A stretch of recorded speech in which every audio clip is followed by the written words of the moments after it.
Buenos días a todos. Vamos a empezar este webinar.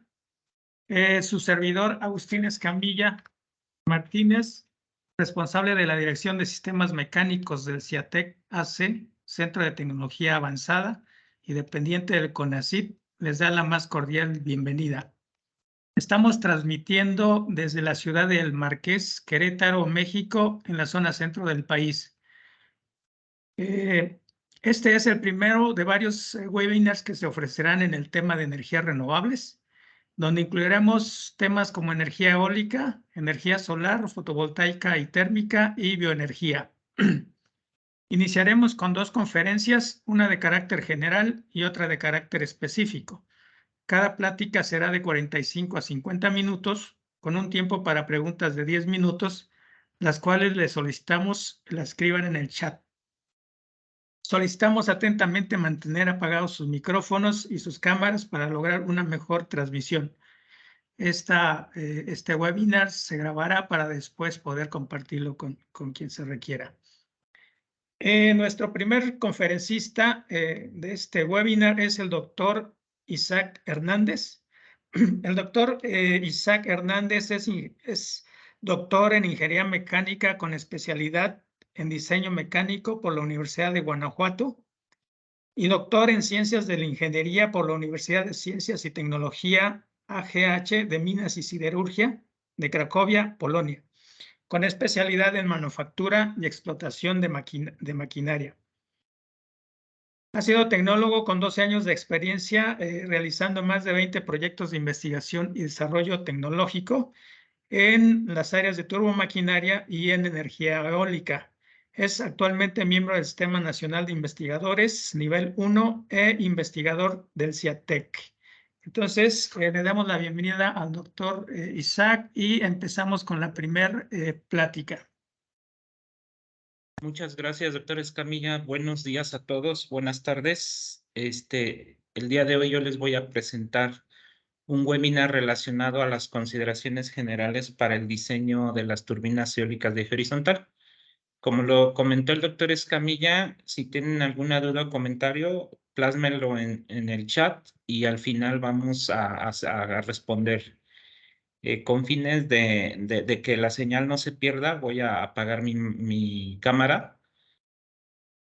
Ok, bueno, el contenido de esta plática, primero vamos a abordar unos conceptos de energía eólica que se van a enfocar a este entendimiento de las consideraciones generales. También vamos a ver la tecnología de los aerogeneradores, sus componentes principales y algo importante es la manera en que controlan la potencia e inclusive llevan a cabo la seguridad. Y en la última parte de la charla vamos a ver las consideraciones generales para el diseño de estas turbinas. Vamos a abarcar por el momento de eje vertical y de capacidad pequeña, que es la norma IEC, es una Comisión Electrotécnica Internacional 61400-2. Sin embargo, muchas de las consideraciones que se tratan aquí también aplican a las turbinas de gran capacidad. Dentro de estas consideraciones vamos a ver el objetivo, alguna normativa de referencia, unos términos y definiciones, los sistemas de coordenada, los elementos principales, las condiciones generales y el diseño estructural. Esta plática por el momento se va a enfocar al diseño estructural, a esas consideraciones.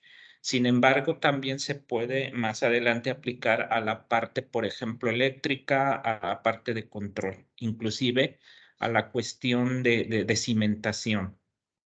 Bueno, miren, de la extracción, al final el viento contiene energía cinética. Esta es una ecuación constitutiva donde determina la cantidad que se le puede extraer. Estamos partiendo que los aerogeneradores son turbinas eólicas que transforman la energía cinética del viento en energía eléctrica. Entonces, la energía que se le puede extraer al viento depende de la velocidad. Entonces, aquí tenemos un cilindro representando, por ejemplo, la sección transversal de un rotor de una turbina. Entonces, entre mayor velocidad tiene el viento, más energía podemos extraerle. Es más, también en el área. Por el otro lado, una turbina tiene una ecuación constitutiva muy parecida. Nada más que esta se le agrega un coeficiente de potencia, que ahorita vamos a ver qué es la relación entre la potencia del viento y la potencia de la máquina. Y también depende del área y de la velocidad al cubo. Como impacta dentro de estos parámetros mucho la velocidad del viento y entre más nos alejamos del suelo, mayor es la velocidad de viento. Por lo tanto, las turbinas hoy en día tratan de ir creciendo en tamaño porque lo impacta al cubo ese parámetro, la velocidad del viento. Por el otro lado, también tienden a ser rotores más grandes porque también están directamente relacionados a la potencia que puede extraer la turbina. Luego, si nosotros relacionamos estos dos parámetros de potencia, definimos un coeficiente de potencia, que esa es la relación de potencia que se extrae por la turbina con respecto al viento. Sin embargo, hay una consideración que le llamamos límite de Betz. Este enuncia que no es posible extraerle más de este valor de 16 entre 27, que es alrededor de 59% del viento. Y esto físicamente es algo sencillo de interpretar. El viento, un coeficiente de 100% significaría que toda la energía del viento ha sido extraída por la turbina. Eso significaría que el viento ya no podría moverse, requiere moverse. Por lo tanto, ese otro 40% que no se puede extraer es el que permite que siga fluyendo el viento. Aquí tenemos una gráfica muy interesante donde plotea en el eje absciso la velocidad de viento y en el eje ordenado o vertical la potencia. Vean cómo la área sombreada bajo la curva gris es la potencia que contiene el viento al moverse. La curva azul es la ley de Betz. Habla sobre el 59%. Y por último, la máquina también tiene una eficiencia, por lo tanto, es afectada su potencia, por ejemplo, eficiencias desde aerodinámicas, mecánicas, eléctricas. Entonces, esta gráfica nos permite ver cómo de toda la energía que tiene el viento puede solo aprovecharse de esta fracción. Sin embargo, esta fracción es suficiente, por ejemplo, si es una máquina de 1 megawatt, es una energía suficiente como para abastecer alrededor de 500 hogares. Una sola máquina. Entonces, es mucha energía que contiene el viento. Bueno, con respecto a la tecnología de los aerogeneradores, se catalogan por tamaño pequeño, mediano o gran capacidad. De hecho, la norma IEC 61400 solo define al pequeño aerogenerador y dice que si el área de barrido del rotor no supera los 200 metros cuadrados, entonces se considera como pequeña. Y de ahí para adelante es mediana y gran capacidad, aunque no la especifica con precisión. La pequeña capacidad... Perdón, te interrumpo. Los demás, si ven la presentación, todos están viendo la presentación, comenten en el chat. De acuerdo. Entonces, la pequeña capacidad se utiliza para sistemas aislados, por ejemplo, conexiones a baterías.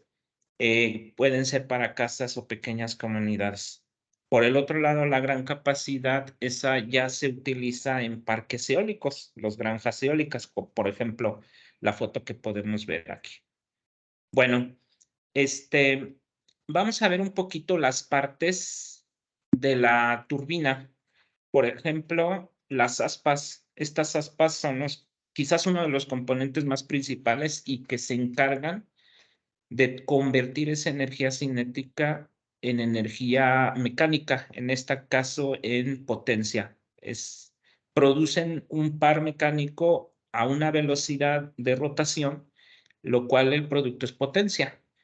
Son fabricadas principalmente de materiales de fibra de vidrio o fibra de carbono. De hecho, la plática siguiente va a ser muy enfocada al diseño de estas aspas. Luego tenemos el cubo. El cubo es un componente mecánico, por lo regular de fundición, que conecta mecánicamente las aspas a la máquina. Después hay un sistema de alabeo. Este sistema se monta en el cubo y en el aspa. Este sistema permite que el aspa rote sobre su propio eje axial. Esto lo hace de tal medida que es una manera de controlar la potencia de la máquina. Hay una posición óptima donde puede extraer la mayor de energía posible cinética del viento. O también hay posiciones donde no puede extraer. Es más, hasta produce el efecto de un frenado aerodinámico que se le llama posición bandera. Después de ello viene la flecha de baja velocidad. Ella está montada sobre un cojinete principal. Al final, las turbinas de gran capacidad como esta suelen rotar alrededor de 20 revoluciones por minuto. Por eso se le llama flecha de baja de velocidad. Está conectada a una caja multiplicadora, que es un sistema mecánico que multiplica las revoluciones para que un generador eléctrico pueda convertir esa energía mecánica en eléctrica. Si quisiéramos tener un generador eléctrico que pudiera girar a 20, 25 revoluciones por minuto, es posible. Por ejemplo, una tecnología de imanes permanentes. Sin embargo, tendería a ser un generador de dimensiones y pesos muy significativos. Entonces, ¿qué es lo que se hace? Se multiplica esa velocidad alrededor de 1600, 1800 revoluciones por minuto. Eso se hace a través de la caja multiplicadora. Luego, después de la caja multiplicadora, pues está la flecha de alta velocidad. A ella se conecta un freno mecánico. Este freno mecánico su filosofía de operación no es para frenar el rotor si está girando a una condición de operación. Esto solo es para parquear o poner a velocidad 0 RPM el rotor después de un freno aerodinámico producido por el alabeo del rotor. Y a esto se le llama estado ralenti. El rotor se está girando para un lado, para otro, pero a muy bajas revoluciones. En ese momento se aplica el freno mecánico.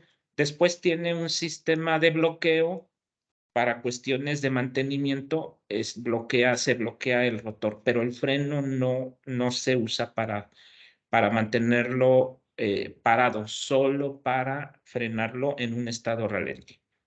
Bueno, luego vienen los tableros de control. Todos estos componentes se sujetan sobre el chasis, que es una estructura metálica, y luego tiene un sistema de orientación que se conecta entre la torre y el chasis. Este sistema es muy importante, es un sistema para control de potencia. Se le llama, al igual que el alabeo y el de orientación, son sistemas activos porque usan un sistema electromecánico.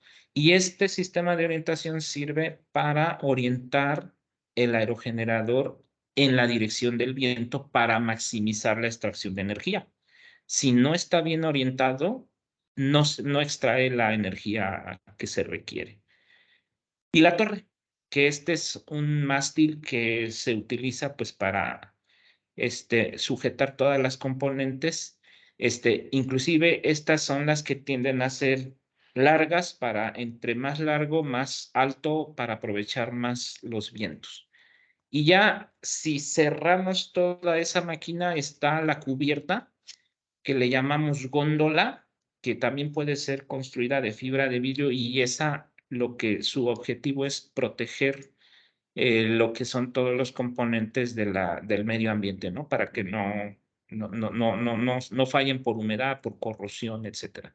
Y luego vienen los anemómetros, que estos se montan en la parte superior de la góndola, y estos son los que reciben la información de la dirección y magnitud del viento, se comunican con el control y activan el sistema de alabeo y el sistema de orientación para extraer la mejor potencia. Es más, si estos anemómetros registran velocidades altas, lo que hace es que mandan a paro la máquina para protección.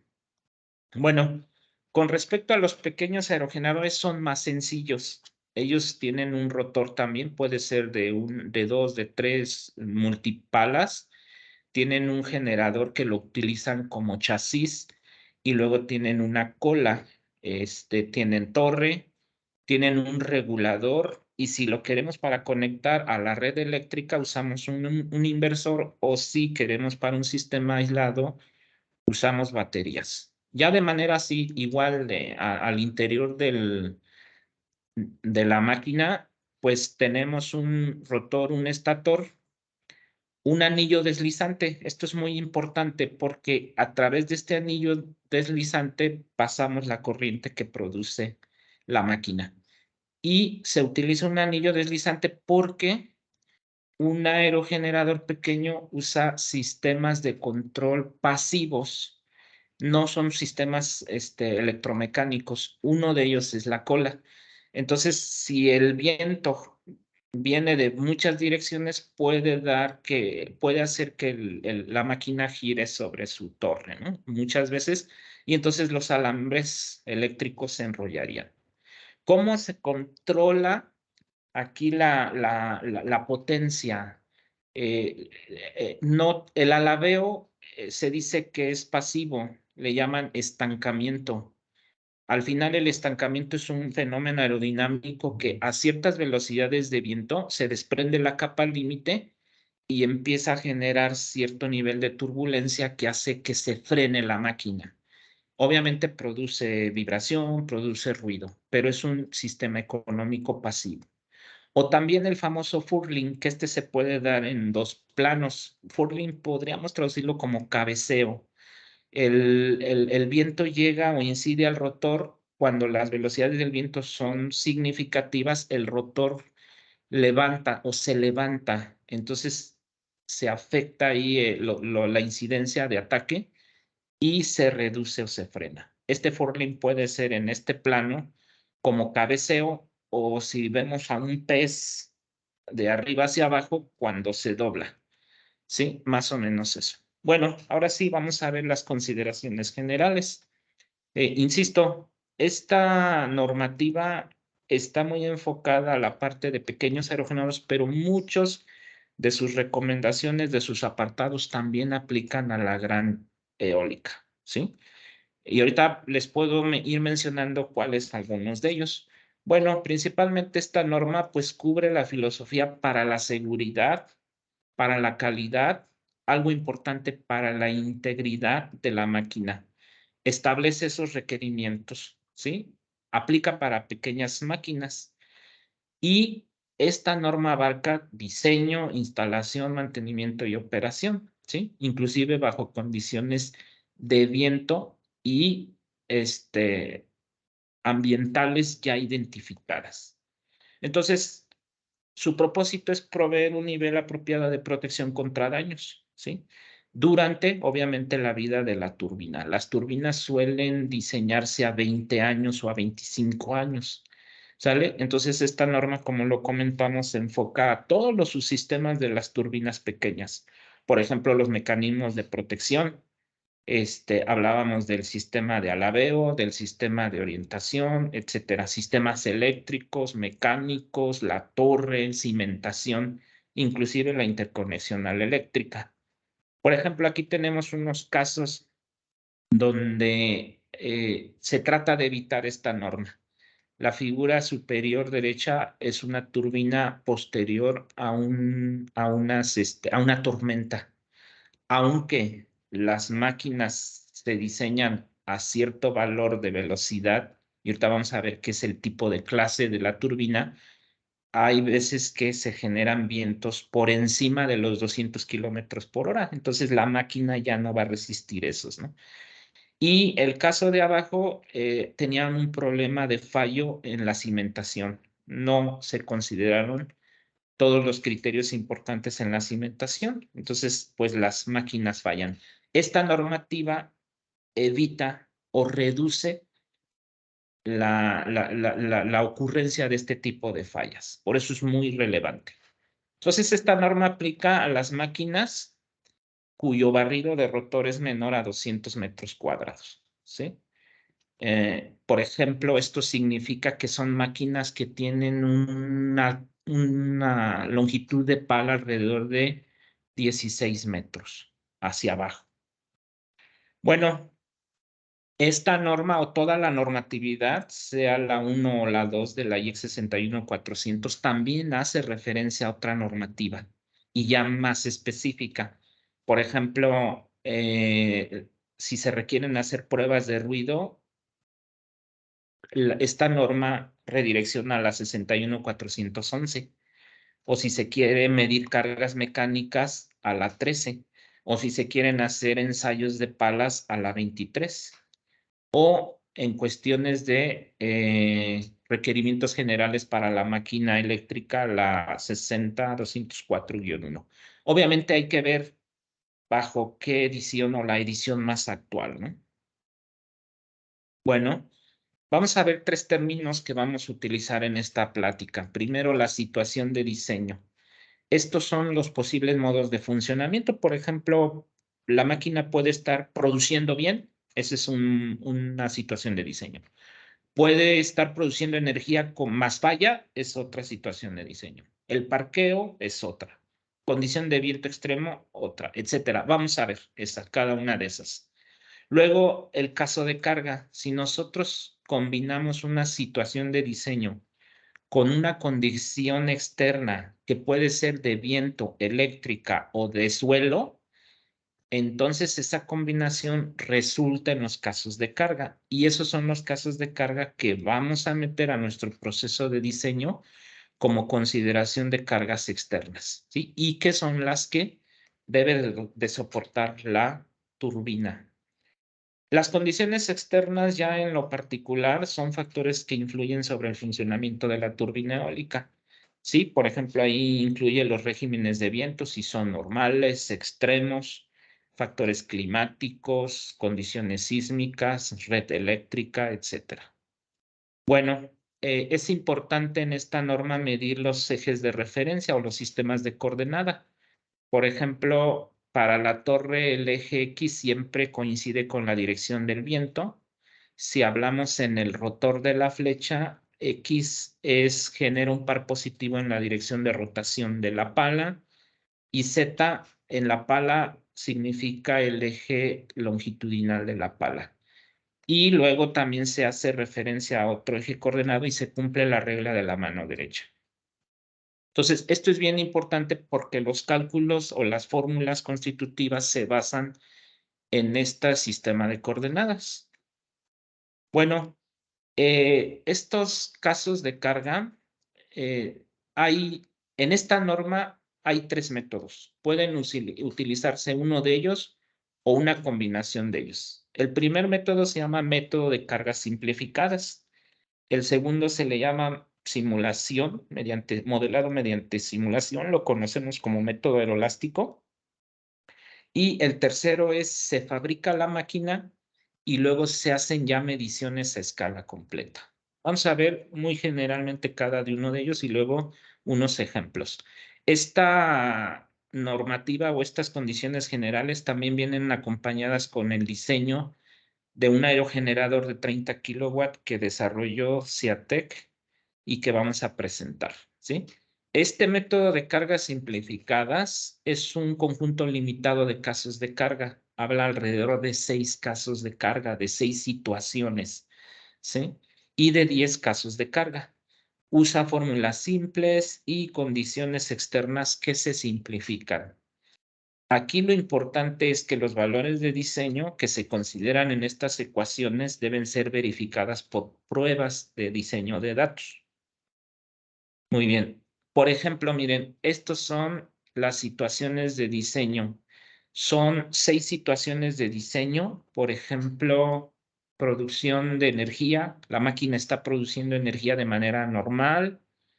O se gira, hay una orientación, o hay un error en la orientación, o hay un empuje máximo.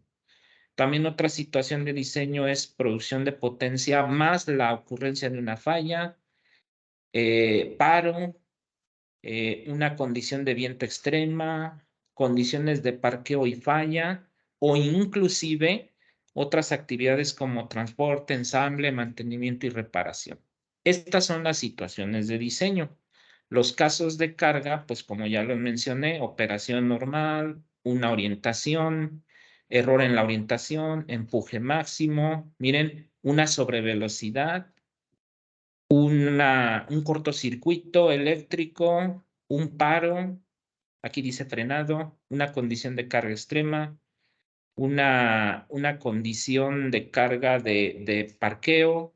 Aquí la máquina se expone significativamente y cuestiones de transporte y ensamble que son establecidas por el manufacturero. Por ejemplo, cómo se va a transportar el aspa, de dónde se va a manipular el aspa, la góndola, todo eso, si es de manera significativa, se tiene que analizar. Y bueno, aquí tiene cómo considerar el flujo. Por ejemplo, en el caso de una producción normal con una alineación o una falta de alineación, una orientación, la velocidad del cubo es igual a la velocidad de diseño. Esta velocidad de diseño la norma la maneja que es 1.4, la velocidad promedio anual del sitio. Algo bien importante, el tipo de análisis. Hay algunos análisis como el de producción normal que pide analizar bajo fatiga o la U representa esfuerzo último. ¿Vale? Bueno, y estos son los casos, los 10 casos de carga que se deben de analizar. Y ahorita vamos a ver en específico solo uno, ¿sí? A nivel de fórmulas para aplicar. Luego viene otro método que es el método de la simulación, es un método aeroelástico, este ya es más detallado. Aquí utiliza un rango de velocidades, usa condiciones de turbulencia, de viento extremas como ráfagas, de cambios de dirección y situaciones de diseño. Y también se define en un conjunto mínimo. Sí, se les llama DLC. Por ejemplo, aquí podemos ver un software especializado aeroelástico de la WMC que se llama Focus, donde aquí ingresamos todos esos parámetros y obtenemos señales o espectros en el tiempo de varias variables, sí, muy detalladas. Obviamente el software ya carga, ya combina, ya hace las combinaciones. Sí, puede existir alrededor de una combinación, de estas combinaciones pueden producir alrededor de 1900, 2000 casos de carga, ¿no? Y que va a analizar el software. Estos son las situaciones o los casos de carga para un sistema aeroelástico. Aquí son 7 situaciones y son 15 casos de carga. Otra vez más, miren, producción de energía, la máquina está produciendo o está produciendo, hay una falla, un paro normal, un paro de emergencia, una condición de viento extrema, una condición de parqueo y falla o transporte. Viene el código del caso de carga y viene la condición de viento. Estas letras NTM representan el modelo de la condición de viento. Por ejemplo, esta es normal con turbulencia y dice cómo debemos de considerar la velocidad del cubo y también el tipo de análisis, si se requiere en este caso hacer un análisis de fatiga o un análisis de esfuerzo último. Bueno, y viene el último y el tercer tema, que el método que se le llama medición de cargas a escala completa. Aquí la máquina se construye y luego se ensaya. Se realizan mediciones experimentales. Obviamente se utiliza una normativa. Aquí el gran objetivo es confirmar los factores de seguridad ya de manera real y una vez que se tiene esto, el siguiente prototipo puede utilizar factores de seguridad más reducidos, lo cual significa una optimización. Bueno, también la norma pide que para todas las turbinas hay que hacer ensayos estáticos de las palas y se analiza un caso donde se conoce como la peor combinación del momento flexionante y la fuerza centrífuga. Aquí en CIATEC nosotros tenemos un banco de ensayos con sistemas de tiro automatizados y donde aquí podemos ver una pala de 6 metros, que ahorita van a explicar un poquito más adelante el diseño aeroelástico de esta pala. y vemos cómo aquí la resultante de ese momento flexionante y de esa fuerza centrífuga tiene esta dirección y este sentido y esta magnitud. Entonces, ¿qué es lo que se hace? Se comprueban las hipótesis de diseño y la calidad de manufactura.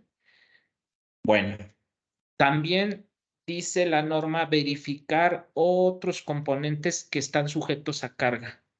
Sí, se deben de hacer cálculos, pruebas o una combinación. Obviamente, las pruebas deben de reflejar las cargas de diseño y deben de incluir estos factores de seguridad. Por ejemplo, en esta máquina de 30 kilowatts se diseñó una caja multiplicadora. Las pruebas comenzaron con la funcionalidad, el nivel de vibración, las temperaturas. Después se llevó a un banco especializado donde ya se probó todo el tren completo, desde la caja multiplicadora, el generador eléctrico. Se obtuvieron, por ejemplo, las curvas de eficiencia. Algo bien importante, esta norma 2 no exige pruebas en cajas multiplicadoras, pero sí recomienda tomar en cuenta la normativa específica para ello. Bueno, continuando, todas las turbinas también requieren pruebas de seguridad y funcionalidad y pruebas de duración. Por ejemplo, en las pruebas de duración, la turbina, el objetivo de estas pruebas es ver la integridad estructural de la máquina, ver cómo se degradaron las piezas, ver cómo se afectó la protección contra condiciones ambientales. Y, por ejemplo, se dice que al menos debe de probarse la máquina en 6 meses, debe de asegurarse que en 2.500 horas se está produciendo la máquina a cualquier velocidad de viento. Dice que de esas 2.500 horas, 250 deben de deben de registrarse horas a velocidades del 20% por encima la nominal, o 25 horas por encima del 80% de esta velocidad nominal, etcétera. ¿Sí? Bueno, miren, este es un mapa metodológico bien interesante de cómo se hace el diseño. Primero hay que definir la clase de la turbina. Ahorita vamos a ver una clasificación. Luego hay que definir las condiciones de viento, condiciones ambientales, condiciones eléctricas de carga e interconexión. Luego, la turbina va a ser clase especial. Si es no, entonces, entonces es determinar los parámetros de diseño.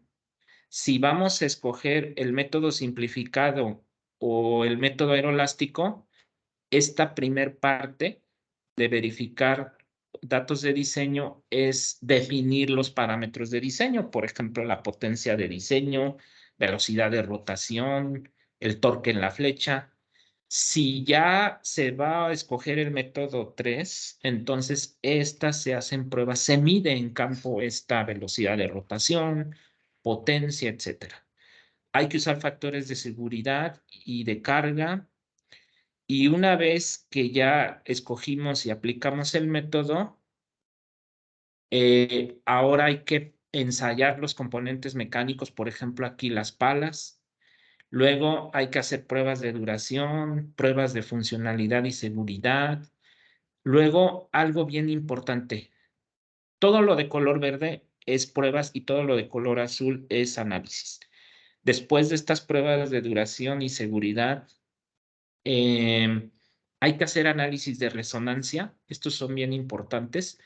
Esto es para evitar que haya el efecto de resonancia y la máquina se destruya, ¿no?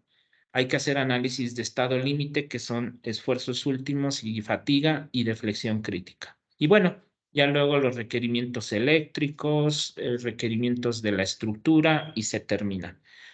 La norma pide hacer una documentación exhaustiva de esto. Bueno, entonces, hablando un poquito ya de condiciones ambientales y eléctricas, estas afectan pues la capacidad de carga, la durabilidad y la operación de la máquina. Entonces, para asegurar nosotros este nivel adecuado, se deben de tomar en cuenta estos parámetros ambientales, eléctricos y del suelo. Por ejemplo, de las condiciones externas se clasifican en 3: ambientales, eléctricas y del suelo. Dentro de las condiciones ambientales están las condiciones de viento y otras condiciones ambientales, por ejemplo, descargas eléctricas, nieve, granizo, etcétera. Dentro de las condiciones eléctricas están la conexión a la red o los sistemas aislados. Y las condiciones de suelo, pues son las condiciones de la cimentación.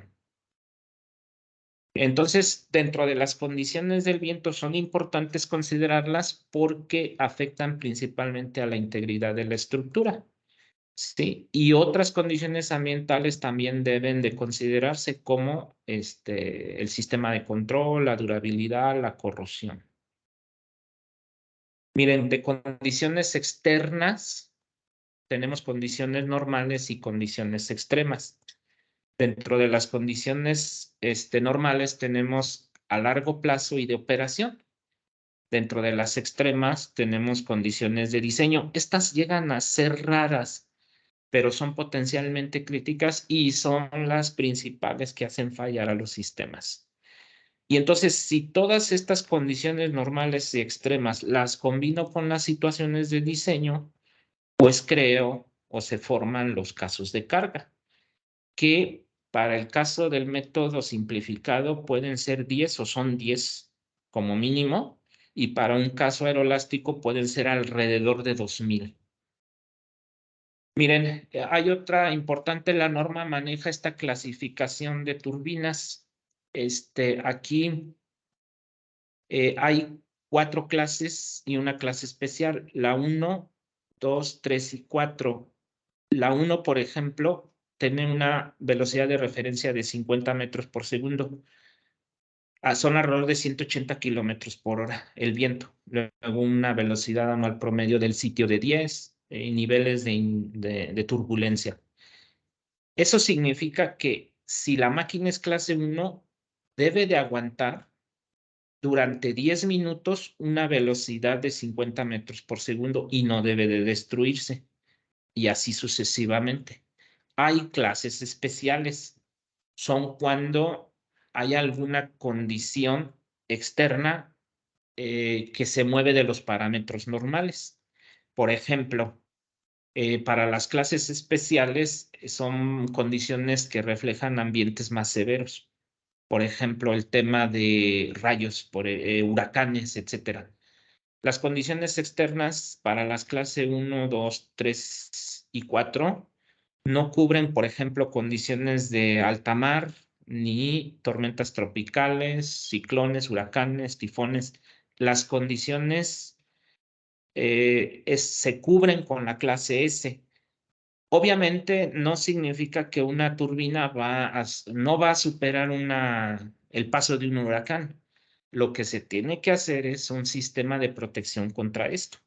Sí, por ejemplo, en el caso del aerogenerador de Seattle, este aerogenerador tiene un sistema de abatimiento, se resguarda cuando pasa un huracán. ¿Sí?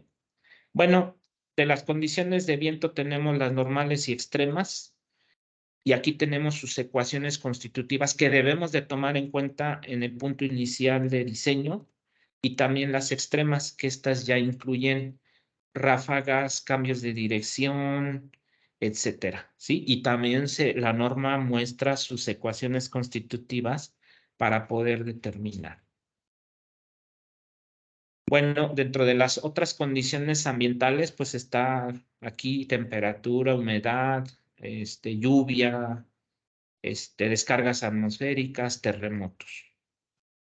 Son las consideraciones que tenemos que tomar también en cuenta. Entonces, ya pasando a la última parte, al diseño estructural, pues está basado en verificar la integridad estructural. Aquí se utiliza el caso de límite de última resistencia y fatiga.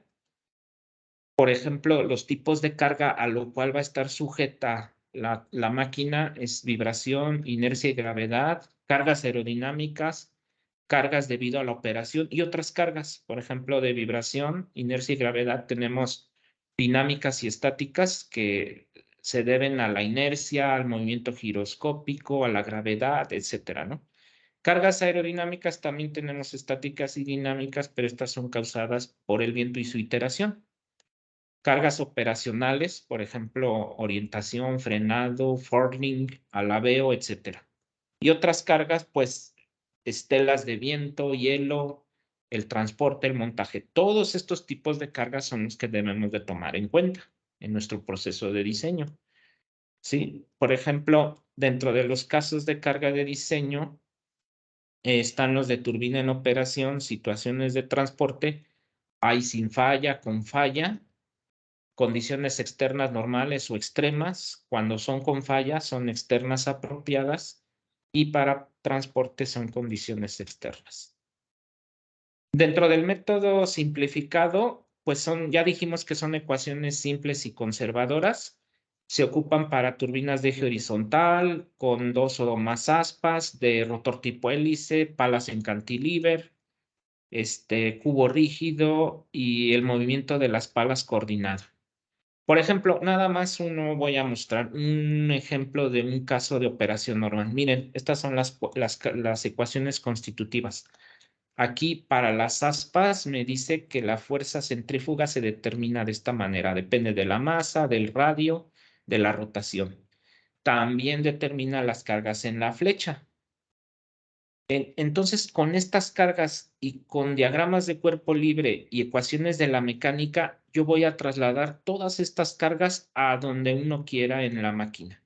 ¿Sí? Y estas son las cargas que voy a tomar en cuenta para diseñar o dimensionar mis componentes.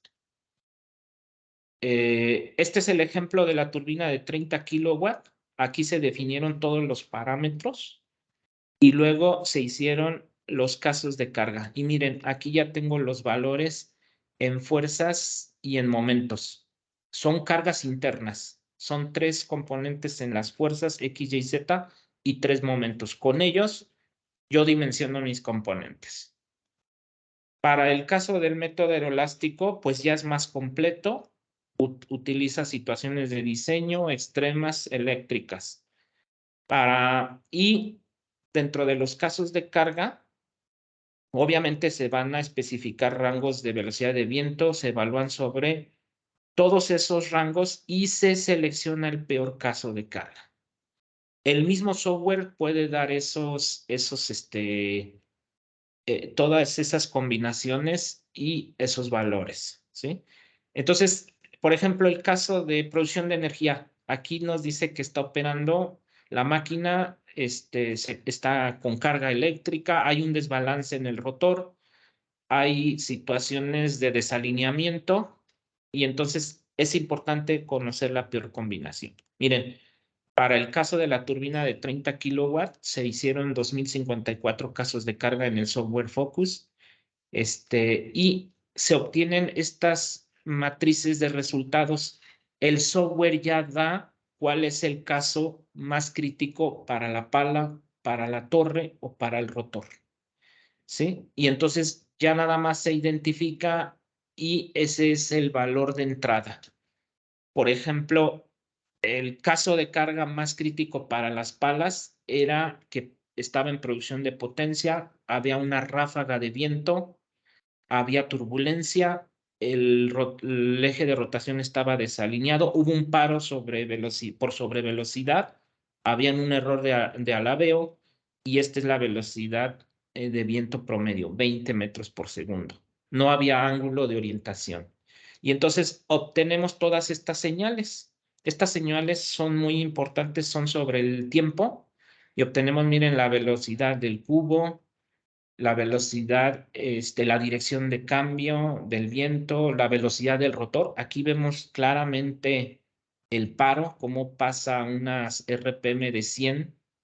Luego hay una sobrevelocidad cerca de 200 y entra paro y ahora oscila en ralenti. Luego el ángulo de paso.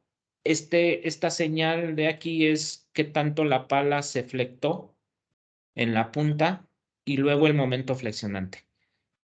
Esto hay que identificar y esto es el dato de entrada para ya nuestros análisis de esfuerzo, por ejemplo. Entonces, una manera de identificar cómo está bien el diseño aeroelástico es darle una lógica ingenieril e interpretar estos resultados. En el caso de la turbina de 30 kilowatts, estos resultados los revisó un investigador muy prestigiado, el doctor Herman Snell de Holanda, y revisó todo e hizo unas recomendaciones y se volvió a correr una segunda análisis aeroelástico. Bueno, ya casi por terminar, después de los esfuerzos, después del análisis aeroelástico, se hacen los esfuerzos mecánicos, se determinan los esfuerzos equivalentes con las cargas internas del análisis aeroelástico y empieza todo un proceso ya de diseño particular. Por ejemplo, aquí hay los esfuerzos en el chasis, en la torre, etcétera. Algo bien importante, los factores de seguridad nos deben dar, hay aquí en la norma aplicados los de materiales y los de cargas, ¿sí? Estos factores se aplican a esfuerzos o deformaciones y pueden considerarse el material de la configuración para los factores de seguridad de materiales, métodos de manufactura, pruebas estáticas, cupones, efectos medioambientales, efectos de geometría y todo.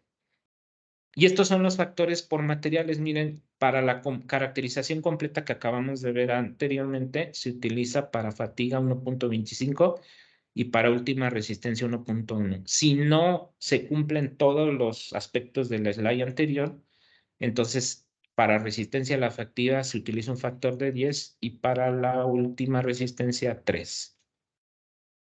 Bueno, entonces estos factores de seguridad de carga nos van a explicar la incertidumbre. Y miren, de acuerdo al método simplificado, al método que hemos utilizado como simplificado aeroelástico o de medición, para fatiga nos dan factor 1, para última carga nos dan 3, 1.35 y 3.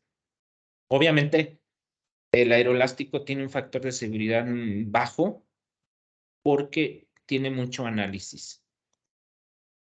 Y bueno, la resistencia a la última, se compara el esfuerzo que nos dio la pieza o la máquina con la resistencia del material y se obtienen los factores de seguridad.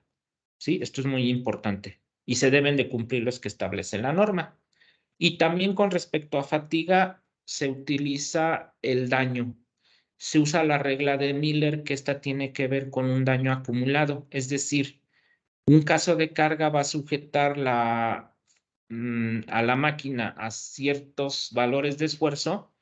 Esos valores de esfuerzo se deben de ir sumando, de tal manera que toda la suma de daños debe de ser menor a 1. Si es menor a 1, la vida es 20 años. Si es mayor a 1, la máquina va reduciendo su vida, ¿sí? Entonces debe de cumplirse este criterio de Miller. Y bueno, cuando se utiliza el modelo simplificado, los números de ciclos se sacan con esta ecuación muy sencilla, que depende obviamente de los pares, etcétera, de la vida, etcétera. Y también se hace un análisis de frecuencia donde se utiliza el diagrama de Campbell. Lo importante es que no coincidan frecuencias para que no se genere el fenómeno de resonancia. Este es un diagrama de Campbell donde aquí nosotros tenemos las fuerzas excitadoras que tienen que ver con la rotación de la turbina, sus múltiplos en frecuencia, y luego también se consideran las frecuencias excitadoras por el número de palas. Entonces, estos se grafican luego, se grafica sobre la velocidad del rotor. Aquí está la operación mínima, la operación máxima de la máquina, la velocidad de rotación nominal, y luego estas verticales representan ya las frecuencias naturales de las componentes. Por ejemplo, esta primera línea es de la torre, segundo es de la pala en cierta posición, luego viene una tercera frecuencia que es la segunda frecuencia de la torre, luego otra de la pala. Entonces, lo que hay que evitar son los cruces. Por ejemplo, esta tercera frecuencia, estas son más sencillas de que puedan ocurrir, las primeras. Aquí hay que evitar este cruce. Si esta línea de operación de la máquina no trabaja a la nominal y trabaja un poquito menos y cruza con este cruce ya, entra en resonancia. Entonces hay que evitar esos. Si uno de estos cruces, miren, por ejemplo, aquí está, no se puede evitar, lo que hay que hacer es un rediseño. Hay que aumentar la rigidez de la torre, la rigidez de la pala, etcétera, para sacar de resonancia. Bueno, y ya en la última slide también pide la norma hacer un análisis de la punta, la de las deflexiones, de tal manera que la punta no choque con la torre, si no se destruye. Y bueno, prácticamente esa es la presentación de los criterios. No sé si aquí, doctor Escamilla, tengan alguna duda en el chat que escribieron. Hola, sí, aquí Jaime David Ponce consulta cómo determinar cuál es la mejor altura del mástil. Pues al final es una buena pregunta. Si usamos el método simplificado en el cumplimiento de los factores de seguridad o si utilizamos también un análisis aeroelástico. Al final, lo que sí es importante es que muchos datos de entrada, tanto para la parte simplificada o aeroelástica, se toma como referencia en la literatura. Entonces, es un punto de partida. Corre uno ya sea el método simplificado o el aeroelástico, y dependiendo de los valores que nos esté dando. El método aeroelástico simplificado nos va a dar cargas internas, no pasa nada, nosotros convertimos eso a esfuerzos y luego por esfuerzos, con el método, con la metodología de Hooke generalizada de mecánica de materiales, podemos obtener deformaciones y esfuerzos, los dos. Y esos son los que vamos a comparar con el esfuerzo de fluencia de los materiales. Entonces, si en el caso de la torre ese factor de seguridad es alto, alto significa mucho más que 1, por ejemplo, 2, 3, entonces quiere decir que lo podemos reducir y que ahí vienen las opciones de diseño. Se puede crecer la torre, se puede bajar, lo que sea. Ese es por un lado. Por el otro, si hablamos de pequeños aerogeneradores, los fabricantes también dan algunas propuestas de posición de altura de las máquinas de acuerdo a dónde se ubica, por ejemplo, en una granja, en una casa, ¿no? Entonces es una combinación de esos. Ok. Rubén Bufanio, a ver si lo pronuncié bien. ¿Cómo evita que la velocidad de giro de la máquina coincida con una frecuencia natural? Ejemplo de la torre. Sí, pues primero se tiene que hacer por norma este análisis con este diagrama de Campbell. Y ahí se puede, primero hay que partir de una propuesta. Se hacen estos análisis, se llega hasta este diagrama de Campbell y entonces ahí se ve si hay un problema.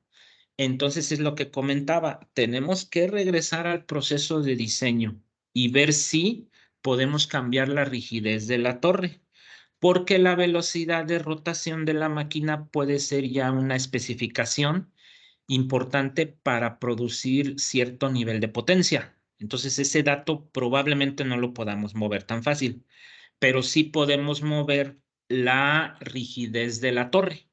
¿Cómo se cambia la rigidez de la torre fácilmente? Pues se puede agrandar o reducir los diámetros, se puede cambiar un material, se puede hacer más grande, más pequeña.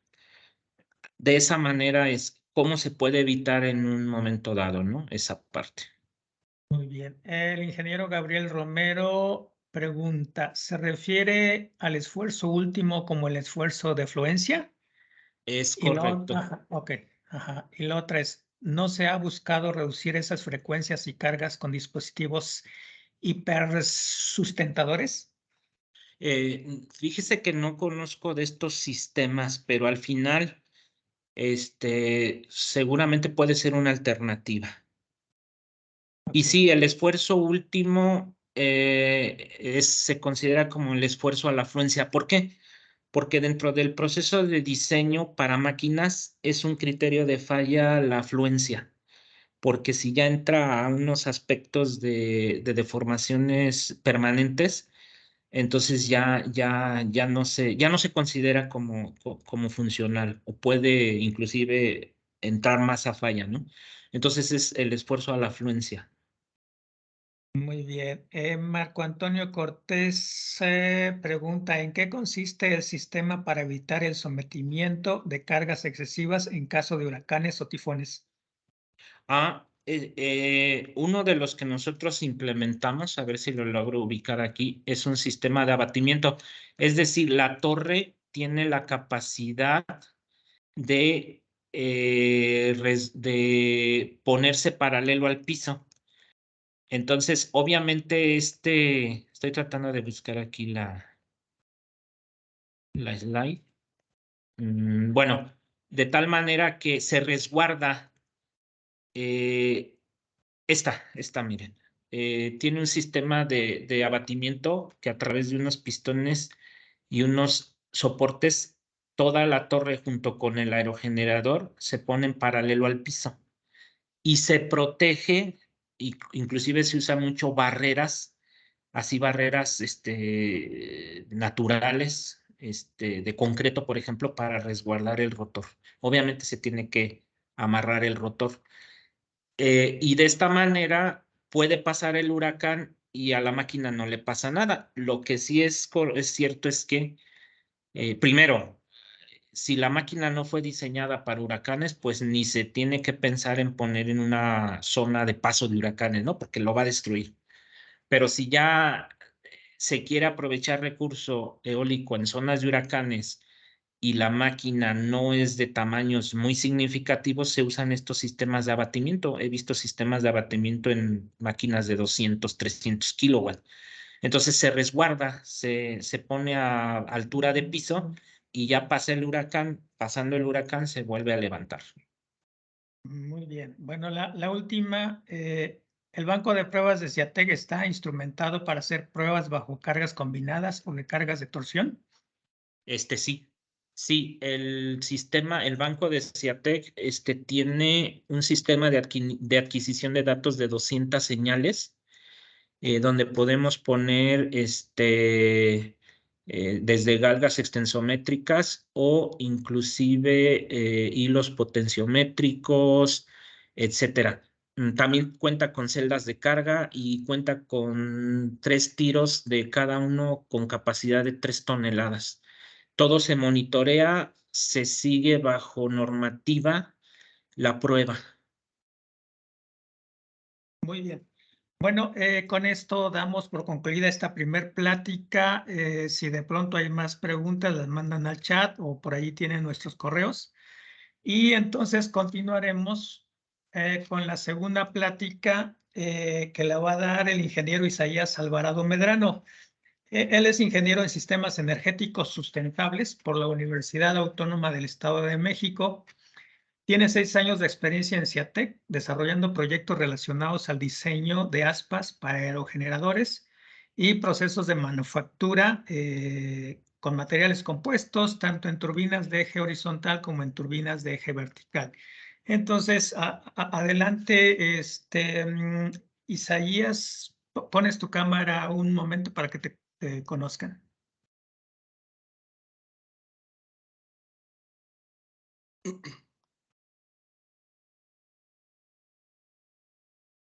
Hola, ¿qué tal? Buenas tardes. ¿Sí me ven? Ya te vemos, ya está tu presentación y nada más ponle en modo presentación. Ok, bueno, ¿qué tal a todos? Muchas gracias por asistir a este webinar. Como comentaba el doctor Escamilla, es el primero de varios.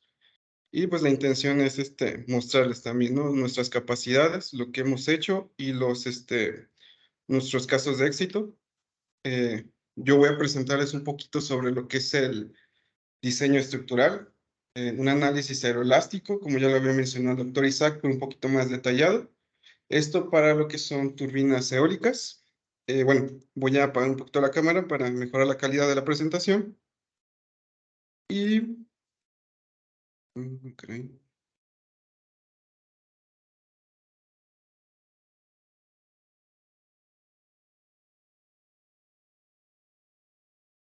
Con el Ok.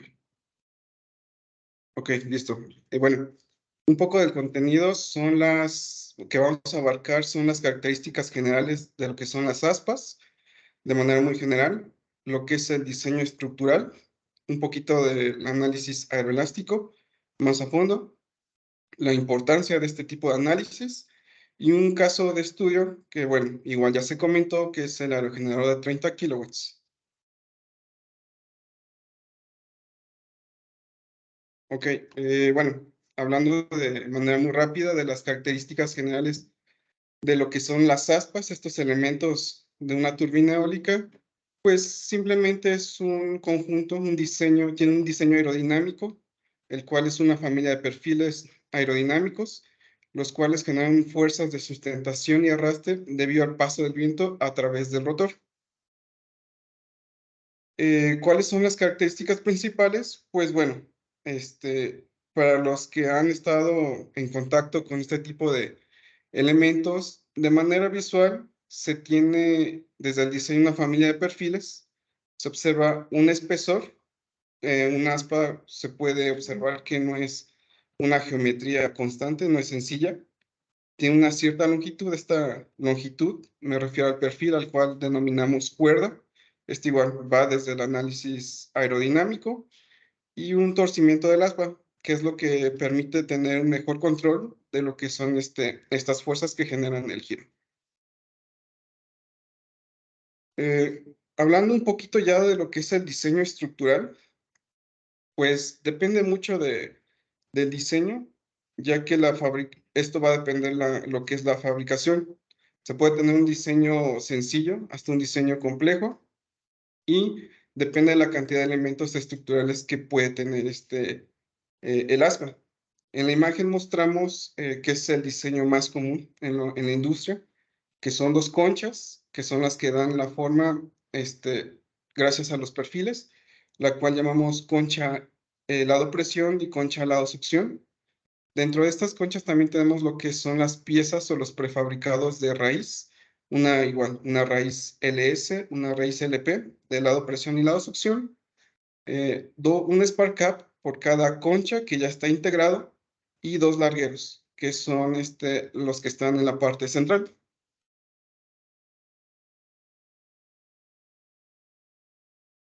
Ok, de que estos componentes han evolucionado a través del tiempo, desde lo que es los molinos de viento hasta la actualidad. Se han desarrollado materiales para el uso de este tipo de componentes, los cuales son los materiales compuestos.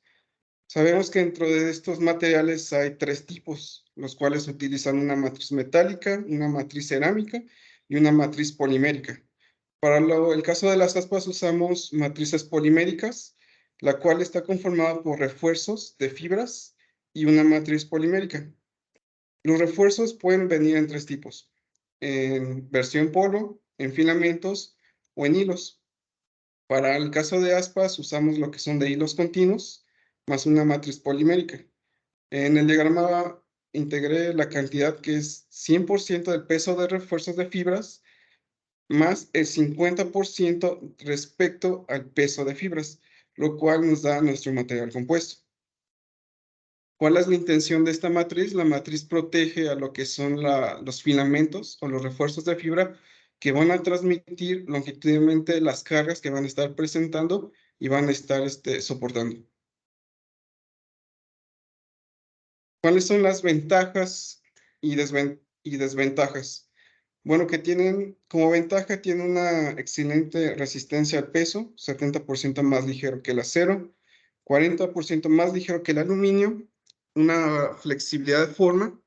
Tenemos esta ventaja porque nos permite su manipulación obtener formas un poquito más complejas que al utilizar otro tipo de material, una alta resistencia dieléctrica por parte de la fibra de vidrio.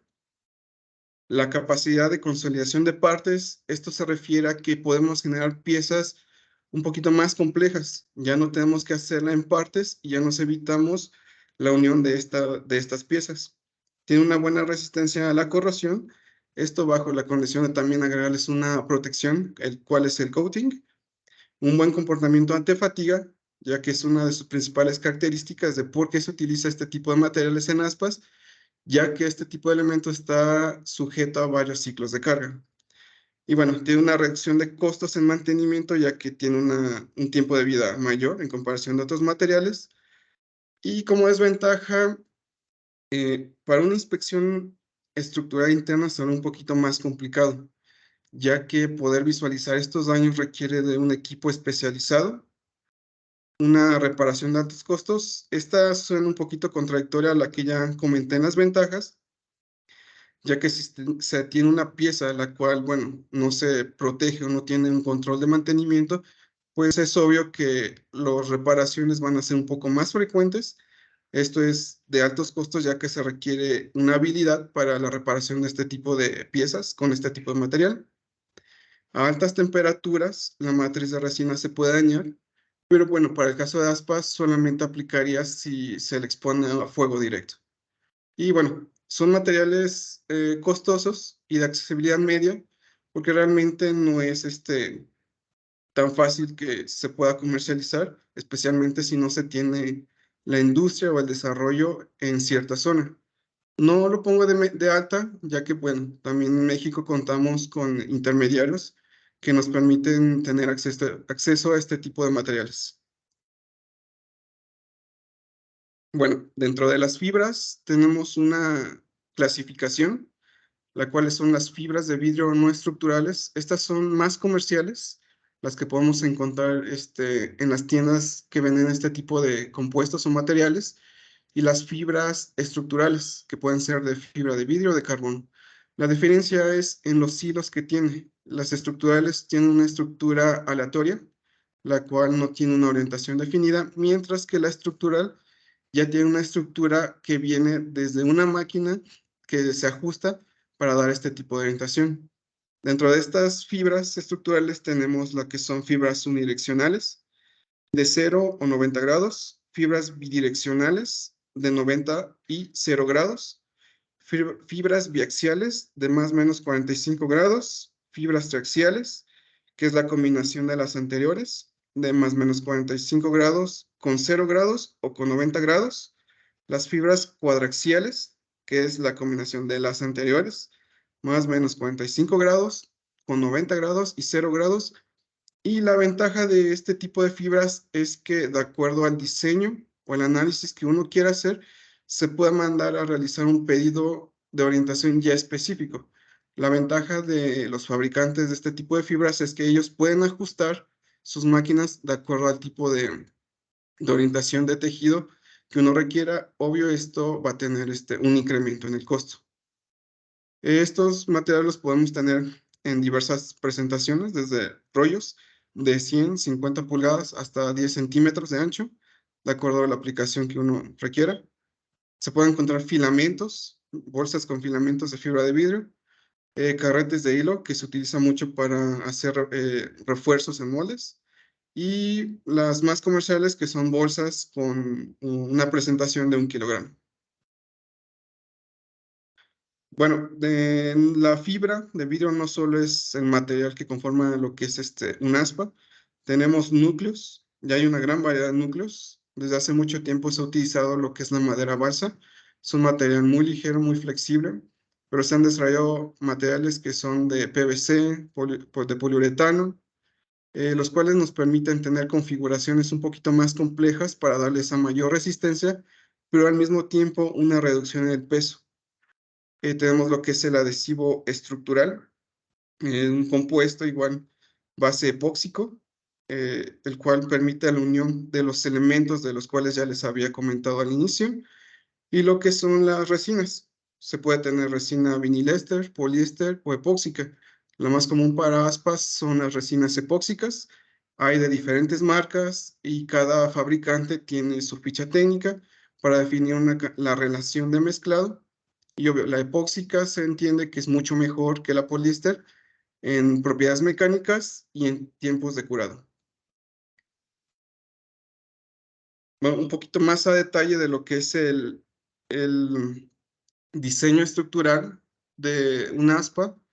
En la imagen les muestro un diseño muy común, el cual son las conchas, los spar caps, que comúnmente tienen fibra de vidrio unidireccional y fibra de carbono unidireccional, lo que es la raíz del aspa, los largueros, que son fibra de vidrio con núcleo, las conchas, fibra de vidrio triaxial, núcleos, las partes del adhesivo estructural que hacen la unión y un recubrimiento de poliuretano. Bueno, estos son los elementos más comunes para un aspa. Y bueno, en capacidad de megawatts se fabrican siempre por separado. Muy difícil en tener un proceso que sea en conjunto, ya que lo hace un poquito más complicado y al mismo tiempo pues es más costoso. ¿Cómo se hace este fabricado, esta fabricación de estos elementos? Pues se hace mediante un concepto que llamamos laminado estructural, en el cual tenemos un molde, ya sea de la concha, el larguero, del spar cap, de la raíz, en el cual vamos apilando o tendiendo las fibras. Estos tendidos ya vienen previamente de un diseño de planos de laminado, en el cual se tiene una capa 1, una capa 2 y se colocan a cierta distancia y al mismo tiempo debe conservar la geometría de lo que es el molde. En la figura 1 se puede observar lo que es la fibra de vidrio triaxial, que es 0 más menos 45 grados. Y en la figura 2 es un Spark es un prefabricado que hicimos con fibra de carbono combinado con fibra de vidrio unidireccional con núcleos Airfoam. Estos núcleos tienen la ventaja que tienen puentes de fibra de vidrio, los cuales le dan una mejor resistencia. Y bueno, la complejidad del laminado también existe dentro de estos procesos de manufactura. En la imagen mostramos un proceso que se realizó, un proyecto aquí en CETE, el proyecto MEM, un aspa de 30 metros, en el cual, bueno, la complejidad empieza cuando son piezas de grandes dimensiones. Esto ocurre cuando no se tiene la infraestructura adecuada para la manipulación de la materia prima. Cuando son piezas pequeñas y de geometría compleja, muy difícil que este tipo de fibras que se acople al molde. Si se tiene un laminado estructural con una geometría diferente para cada una de las capas, ya que eso consume bastante tiempo. Y el tendido en cuestión de la dirección de las fibras. Hay ocasiones en que el molde tiene una geometría y por más que uno quiera hacer el tendido, pues las direcciones lo complican un poco, entonces se tiene que optar por otro tipo de métodos o una estrategia que permita conservar ese laminado previamente definido. Bueno, hablando de un poquito más a detalle de lo que son los elementos, primero tenemos lo que es la raíz del aspa. La raíz del aspa simplemente es la parte del aspa de mayor espesor. Su función principal es transmitir los momentos de flexión hacia la tornillería de la raíz, lo que son conocidos como los T-bolts, de una manera uniforme. En este modelo CAD que les presento, tenemos un laminado de 30 milímetros. Realmente es un laminado muy pequeño en comparación de lo que son las aspas de mayor dimensión. Y en la punta tenemos un espesor de 2 milímetros. Realmente la diferencia es bastante, ya cuando se tiene el proceso de manufactura de este tipo de piezas.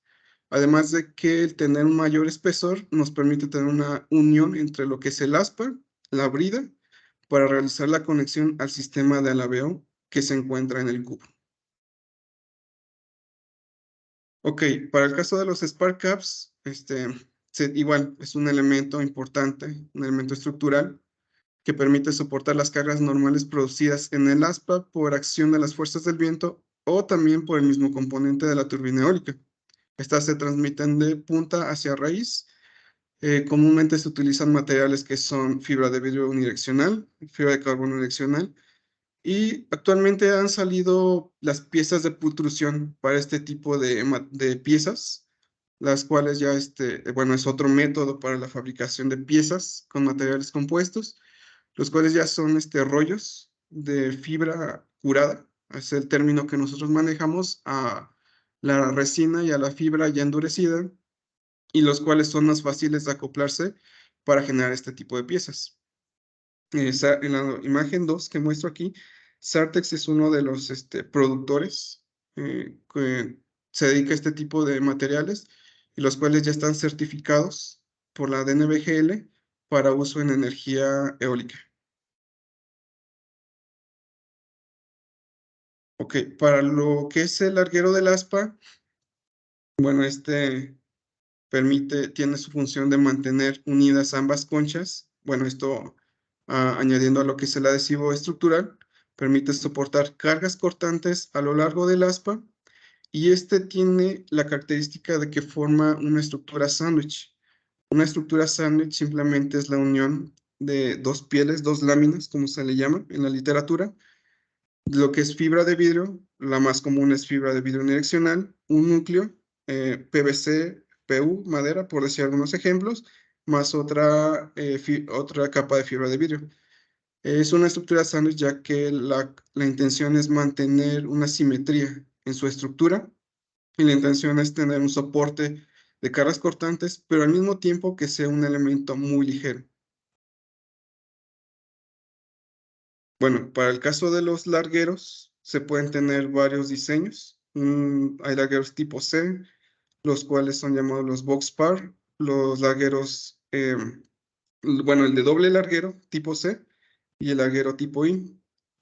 De estos no se podrá decir cuál es el mejor. Esto va a depender del análisis de lo que es la turbina eólica.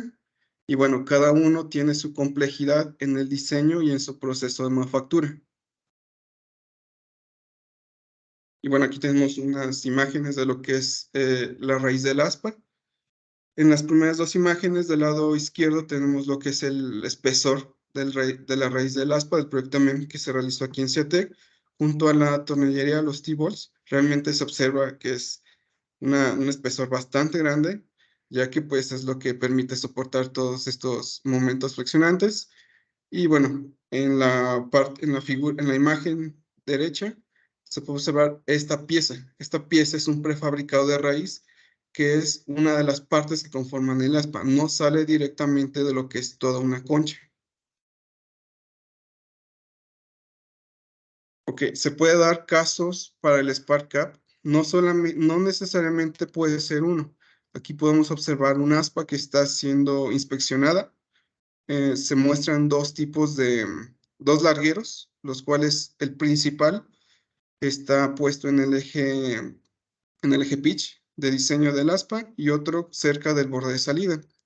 Bueno, aquí aprovechando la imagen, en la primera imagen del lado izquierdo podemos ver un sistema de inspección, lo que les comentaba, el poder inspeccionar este tipo de componentes, o no solamente aspa, sino otro tipo de elemento con estos materiales, lo vuelve un poquito más complejo porque se requiere el equipo y también el software especializado para el análisis de los datos obtenidos.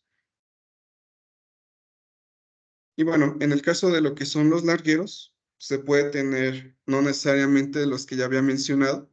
En la imagen izquierda se puede ver el larguero principal y un poquito más a lo que es el borde de salida, un larguero secundario.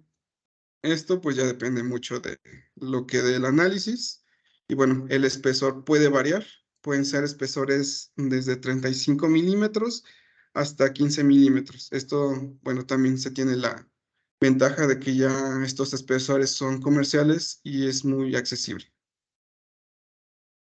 Bueno, eso fue de mencionar un poquito lo que es el diseño estructural de un aspa, pero ahora pasando un poquito más a lo que es el análisis aeroelástico. Pues se tiene el diseño aerodinámico, el diseño estructural.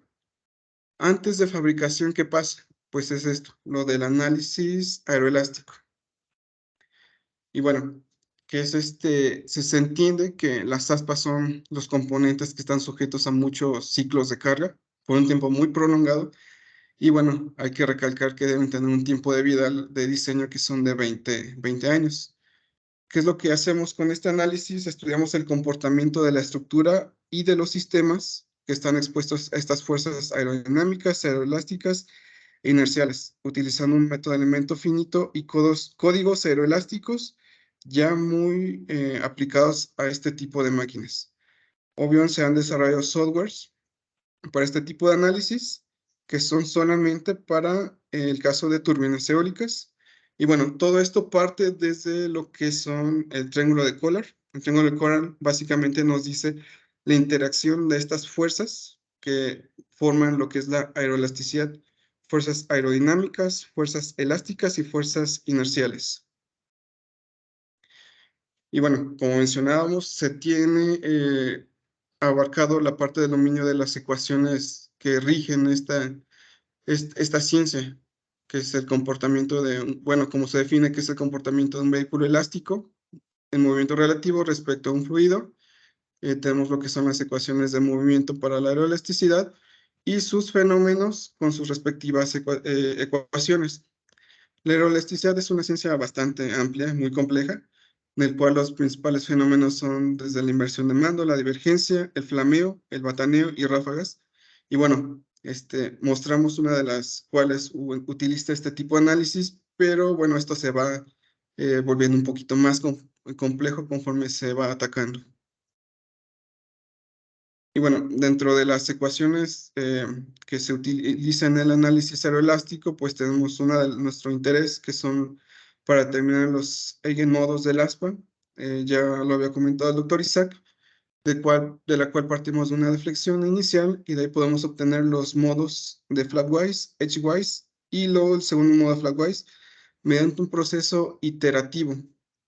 Con estas ecuaciones se puede obtener un método un poquito más conservador, una solución analítica, pero esto es considerando un aspa que tiene propiedades a lo largo, que son constantes, cosa que realmente no es así, ya que, como mencioné, por la geometría del aspa y los diferentes elementos y sus diferentes materiales, es muy complejo determinar esto. Bueno, en la parte que mencionó el doctor Isaac del análisis de cargas simplificadas, se tiene una matriz de cargas. La matriz de cargas nos permite tener los 6 parámetros de cargas, 3 fuerzas y 3 momentos, los cuales son los máximos que vamos a analizar. En el método elástico, pues son más, no son 6, son arriba de 2000 casos de carga. Se pueden generar más. La ventaja de estos software que nosotros podemos definir las características de las condiciones externas o del mismo equipo para generar nuevas situaciones de carga. Entonces, no nos limitamos solamente a 2000. Y para la parte del análisis aeroelástico, se recomienda de todo ese análisis de 2000 casos o más, obtener los 10 casos máximos, los más representativos de toda esa lista. Ok, ahora, ¿por qué la importancia de este análisis? Bueno, de inicio, pues está dentro de la parte de diseño, es esencial para este tipo de máquinas. Conocemos el comportamiento, su interacción entre componentes y el medio que lo rodea. Esto para poder definir o entender los parámetros iniciales de diseño, si son los adecuados o hay que estar modificando. Y bueno, además de que es un paso importante para darle al flujo de manufactura. Una parte muy importante es una reducción de costos en materiales con este análisis. Y bueno, forma parte de los 3 métodos de diseño y para la certificación de aerogeneradores. Esto de acuerdo a la norma IEC 61400-2, pequeñas turbinas eólicas. Bueno, aquí muestro igual un diagrama, el cual ya se les había presentado, que está en la norma IEC 2, el cual es una ruta de sesiones en el cual marco con líneas punteadas en el centro, que aquí es la parte de donde tenemos que hacer la parte de simulación aeroelástica. Es muy importante ya que podemos cubrir mucha incertidumbre respecto al diseño inicial. Se puede tener tal vez un diseño inicial muy robusto y con este análisis podemos hacer un poquito más fino.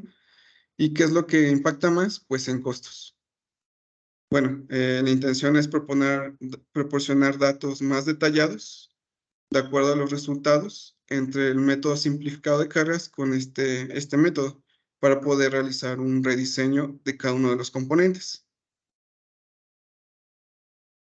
Una vez que ya se tiene estos dos análisis, tenemos lo que son una tolerancia de análisis nosotros.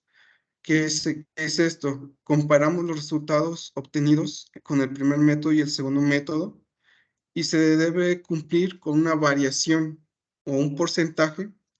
Para el caso del centro de gravedad peso del aspa tenemos más o menos 5%, para el desplazamiento en punta de más o menos 7%, para las deformaciones más o menos 10%.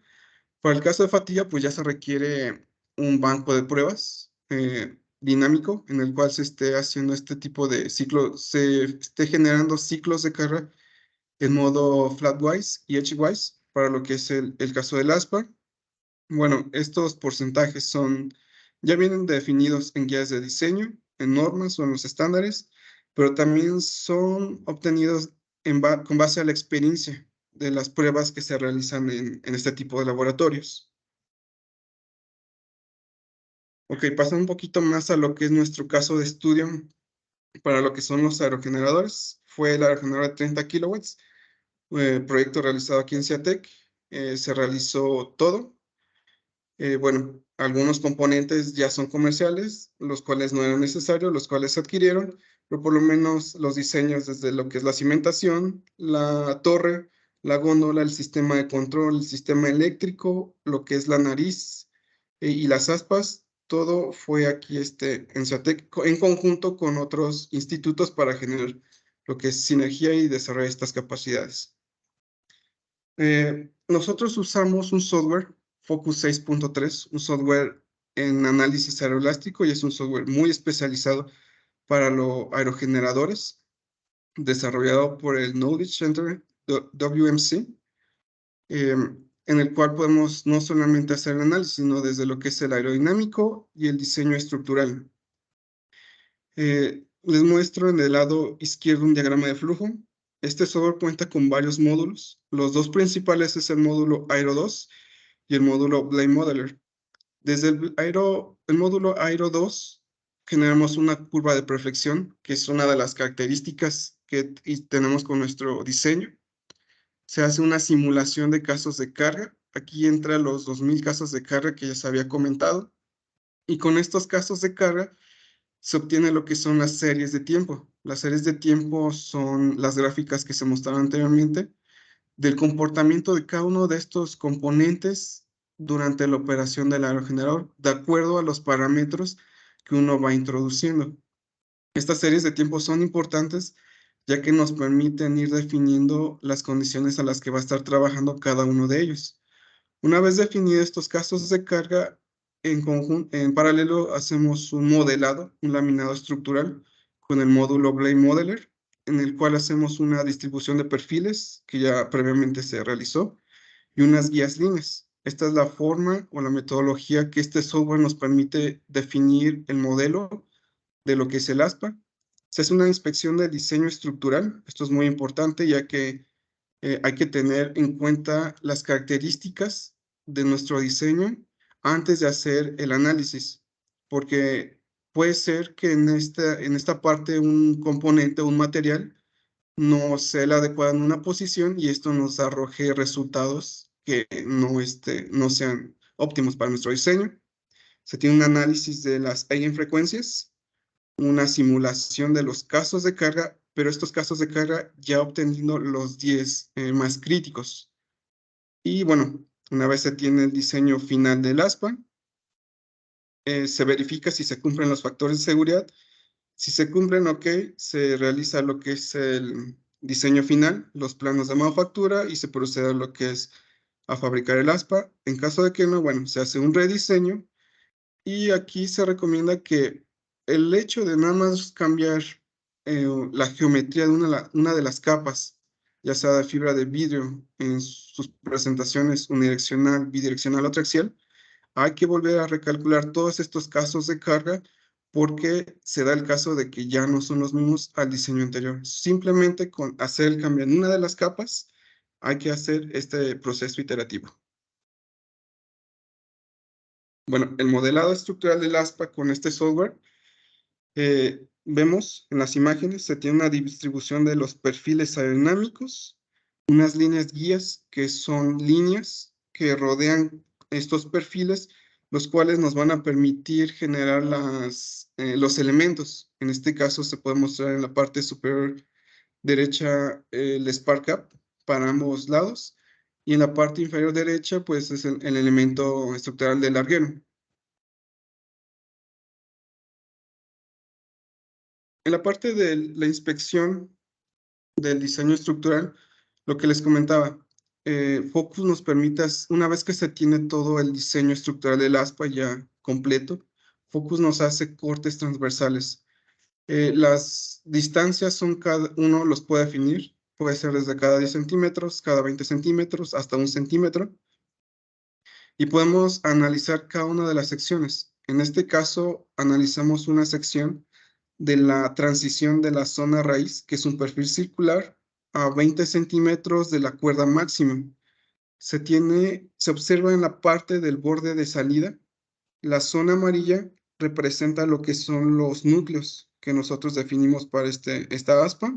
Entonces podemos observar que hay una interferencia entre núcleos, lo cual ya es bueno, son valores, nos van a dar valores muy diferentes en el análisis a lo que uno puede esperar con el método anterior. Y también para la parte de manufactura, si uno lleva estas características o lo plasma a un plano, pues los de manufactura se van a topar con este detalle. Y bueno, se puede observar que se puede modelar lo que es el adhesivo estructural, las fibras de vidrio bidireccional, las triaxiales, los Spark Caps con fibra de vidrio, fibra de carbono. Nuestro diseño tiene una combinación de estos dos materiales. Los núcleos Styrofoam, que tienen puentes de vidrio, de fibra de vidrio más o menos 45 grados, y lo que es el larguero, la zona central de color azul. Ok, para la parte de análisis de las eigenfrecuencias, como se había comentado, es importante. Un diseño de un aerogenerador no puede, vamos a llamarlo, a decirlo así, no se puede instalar, no se puede sacar si no se asegura antes esto. Hay tres frecuencias que debemos evitar en tres componentes principales, que es la torre, el rotor y las aspas. Esto ya se tiene que tener en cuenta y se debe tener claro antes de su manufactura, en el cual son simplemente frecuencias naturales para saber el comportamiento del aspa en sus tres modos de vibración. ¿Cuáles son esos tres modos? Bueno, en la figura izquierda tenemos una vista frontal, tenemos un área azulada que es el área de barrido. El modo edgewise es cuando el aspa se mueve dentro de ese plano de rotación, ese área de barrido. Mientras modo flatwise es de manera lateral, el aspa sale de ese plano de rotación. Ese es el modo flatwise. Y el tercer modo es un modo de torsión, el cual el aspa tiende a torcerse sobre su mismo eje. Este modo en los análisis tiende a tener frecuencias naturales muy altas, ya que de acuerdo al diseño, pues es muy, muy difícil que pueda ocurrir un torcimiento que lo lleve a destrucción, pero no quiere decir que se va a descartar. Entonces, sus tres modos a los que siempre se va a estar analizando este tipo de componentes son los que muestro: el modo edgewise, flatwise. El primero es dentro del plano de rotación, el segundo es fuera del plano de rotación y el tercero es sobre su mismo eje. Ok, para el caso del análisis realizado, Focus nos permite tener hasta 10 niveles de frecuencias. ¿A qué me refiero con estos 10 niveles? A que cada nivel es un aumento de frecuencia, de acuerdo a los diagramas de Campbell, en el cual va a determinar el comportamiento del aspa. Obvio, entre más alto sea el nivel, pues es una situación un poquito complicada que ocurra en caso de que no se le esté dando el monitoreo y mantenimiento a estos componentes ya estando en operación. En la primera imagen mostramos el análisis para el modo Flapwise, en el cual podemos visualizar la zona, una línea color negro, que es la 1, es el aspa en estado estacionario, mientras que la silueta de color rojo es la simulación o el comportamiento del aspa bajo esta frecuencia. Entonces podemos observar en la imagen con la coordenada XZ, que el aspa está flexionada. Esto quiere decir que esta flexión fue fuera del plano de rotación. La ventaja del software que nos da la visualización en 3 sistemas de coordenada para tenerlo mejor claro. Y para el modo de Edgewise ocurre lo mismo. Tenemos una silueta color negro en la 1, que es el aspa en estado estacionario. Y bueno, el 2 representa su movimiento dentro del plano de rotación. Aquí los valores obtenidos para cada uno de estos modos son los que muestro en la tabla. Entonces, desde el primer análisis vemos que estos valores no se acercan a la frecuencia natural del aspa, a la frecuencia rotacional del rotor y a la frecuencia natural de la torre.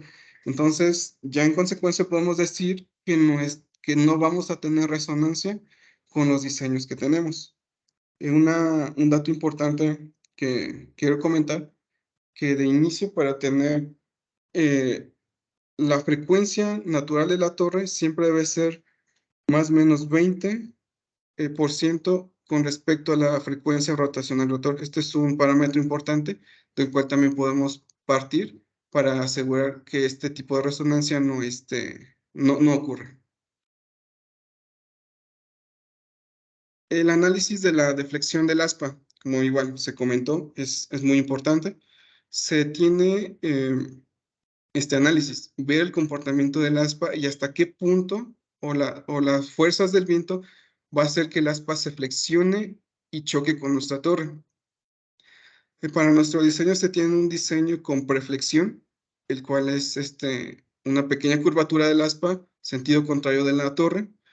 Y bueno, se tiene por las cargas del viento, pues tiende esto a flexionarse. En nuestras simulaciones obtuvimos que para la primera deflexión en dirección del viento, que es una dirección X, se obtuvo 28.8 centímetros.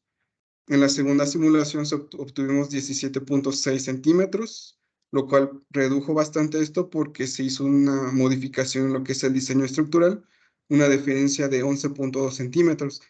Por el caso de la dirección en Y, que sería dentro del plano de rotación, que también es lo que ocurre, en la primera simulación se obtuvo 2.7 centímetros, mientras que en la 2 un incremento de 3.2. La diferencia fue de 0.5 centímetros, lo cual fue despreciable porque realmente es muy poco para lo que es las dimensiones de esta aspa. Ahora, ¿cómo nos aseguramos de que estamos dentro de un límite adecuado? Ok, en la norma IEC nos menciona que se debe multiplicar el factor de seguridad para la deflexión. Se multiplica ese factor con la deflexión obtenida y si ese valor no supera la separación o bueno, la distancia de la torre y del aspa, entonces cumplimos ese factor, entonces se puede asegurar que esta deflexión no va a generar un choque con la torre y en consecuencia la máquina se pueda dañar. Para el análisis de las deformaciones, se tomó los 10 casos de carga que había comentado. Estos son los casos de carga extremos, en el cual comparamos este análisis con los porcentajes de formación de nuestros materiales que utilizamos. Se recomienda que una vez que se realiza una fabricación, se debe tener caracterizados estos materiales. Nosotros hicimos, de acuerdo a las normas, esta caracterización de materiales con el mismo proceso en el que se definió el proceso de manufactura del aspa para tener las mismas características. Y bueno, en la simulación, igual, desde la primera se obtuvo que los porcentajes son muy bajos. En la tabla mostramos, para la formación a tensión de 0.047%, este valor está por debajo de los valores permisibles para tensión y compresión, que es la fibra de vidrio unidireccional, bidireccional triaxial y la fibra de carbono unidireccional. Entonces aseguramos que, bueno, el material no va a sufrir algún daño y lo mismo ocurre con las deformaciones mínimas para el caso de lo que es la compresión, pues igual muy cercano a la de tensión. Entonces cumplimos con lo que es el análisis de deformaciones. Este análisis se hace completo para el aspa, solo como un elemento. Esto es muy diferente, aplica de otra manera lo que es el análisis de fatiga. En el análisis de fatiga se hace un análisis por cada uno de los elementos que conforman el aspa. Para este caso fue un análisis para las conchas, que es fibra de vidrio triaxial, el larguero, los refuerzos de unión, fibra de vidrio UD, los spark caps, para el caso que es fibra de vidrio de UD y fibra de carbono UD. Aquí tuvimos una situación en la cual no cumplíamos con el factor de seguridad, que es de 1.38, estábamos por debajo de 1.34. ¿Qué es lo que se hace en este caso? De acuerdo a cada análisis identifican las zonas de mayor daño y se analiza el laminado estructural que se definió. Se hace un rediseño en cada elemento y se vuelve a correr los casos de carga y todo el proceso que ya he venido explicando lo volvemos a realizar. Esto nos permitió obtener valores un poquito más dentro de los límites, fueron mucho mejores para poder mejorar este factor de fatiga. Ya para la segunda análisis, pues obtuvimos un factor de 1.38, lo cual ya fue favorable. Este análisis corresponde a lo que es el larguero. Estamos ligeramente arriba del valor establecido. Entonces, bueno, cumplimos con el diseño es adecuado, cumplimos con las señas frecuencias de que no hay una resonancia, la deflexión no impacta con torre, y los parámetros, cumplimos con los parámetros dentro de los límites en el diseño de cada uno de los componentes. Y bueno, como mencionaba, el rediseño del laminado pues es necesario. Eso en consecuencia va a generar un cambio en todo el análisis que se ha estado realizando. Bueno, ¿qué ventajas tiene este análisis aeroelástico? Podemos reducir los prototipos y pruebas siempre que se saque un producto al mercado. Los costos bajan bastante porque podemos reducir la cantidad de material. Bueno, hablando de lo que es el aspa, la funcionalidad va a mejorar. Podemos tener la certeza de que su operación va a ser de 20 años al diseño inicial. Y bueno, una de las partes importantes es la generación de conocimiento que se obtiene de todo este desarrollo. El proceso es iterativo. Así es como funciona el análisis aeroelástico. Y bueno, pasando más allá de lo que ya fue el diseño, el análisis, se realizó la manufactura, un total de 8 aspas, por un proceso BARM, que es un proceso de vacío asistido por bolsa, con moldes, uno de los procesos más comunes con los que se trabajan los materiales compuestos. Se realizó lo que es el tendido de fibras, como se puede observar en la imagen. En el centro, nuestro Spark Cap con fibra de carbono. El proceso de infusión de resina, nuestro maquinado de raíces, igual realizado aquí en Ciatec, y los acabados que son lo que le permite tener al producto final. Los diseños realizados que hemos hecho fue una aspa de 6 metros para un aerogenerador de 30 kilowatts, una aspa de 3.7 para uno de 10 kilowatts, una aspa de 2 metros, esto fue para un aerogenerador vertical de 1 kilowatt, y el último fue de una aspa de 30 metros, 1.2 megawatts, la turbina eólica. Y bueno, igual, se procedió a las pruebas de validación, como ya se mencionó. Se tiene el caso simplificado, método aeroelástico y pruebas en banco de pruebas estático. Aquí en Ciatec, la pruebas en Flatwise negativo, positivo, la prueba centrífuga. Y de los valores de tolerancia que había mencionado, estamos dentro de esos valores, entonces desde nuestro diseño aeroelástico cumplimos con este diseño y podemos tener la certeza de que es un buen diseño para un tiempo de vida de 20 años.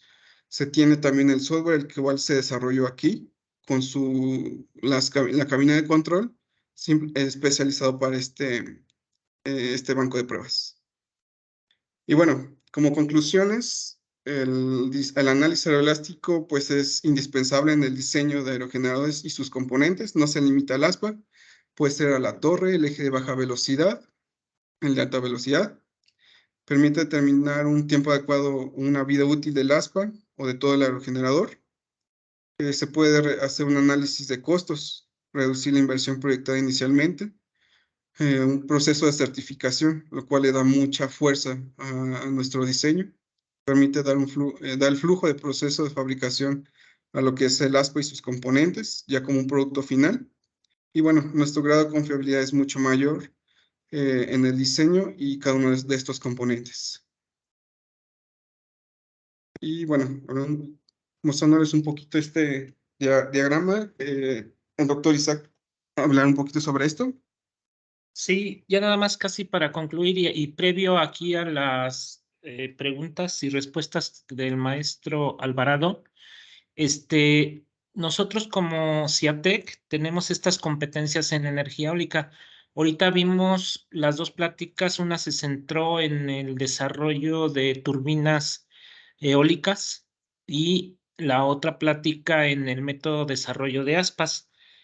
Con respecto a la parte de turbinas eólicas de baja y mediana capacidad, no solo en la parte, tenemos competencias no solo en la parte de diseño, sino también en la parte de fabricación, ya sea por componente o máquina completa. También en la integración de sistemas híbridos eólicos solares, monitoreo, control y escala, y en pruebas en laboratorio y en viento libre.